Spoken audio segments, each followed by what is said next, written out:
আসসালামু আলাইকুম সবাইকে সামিয়া গার্ডেন নার্সারির পক্ষ থেকে স্বাগতম। আজকে আপনাদের দেখাবো অপরাজিতা কি আবার নীলকণ্ঠ বলেন, অপরাজিতা গাছে এই যে ফুলটা খুব সুন্দর।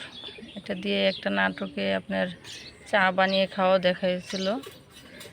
এটাই আপনাদের যদি কারো প্রয়োজন হয় আপনারা এই গাছটা সংগ্রহ করতে পারেন। এটা আমাদের কাছে আছে। এটা গেটে উঠালে অনেক ভালো লাগে, গেটে বেলকনিতে।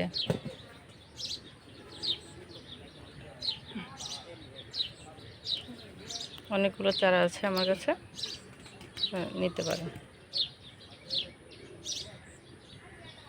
এই দেখেন সবগুলো চারা। এই দেখেন আমার অপরাজিতা মাদার গাছ, মাদার ট্রি দেখেন কত বড়। বৃষ্টি হচ্ছে, এখন নতুন পাতা গজাচ্ছে, ফুল হয়ে আছে। কারো যদি প্রয়োজন হয় যোগাযোগ করতে পারেন সামিয়া গার্ডেনের নার্সারিতে। গ্রুপে মোবাইল দেওয়া আছে, মোবাইল নাম্বার দেওয়া আছে এবং আসার জন্য ঠিকানা দেওয়া আছে, যোগাযোগ করতে পারেন। ধন্যবাদ সবাইকে।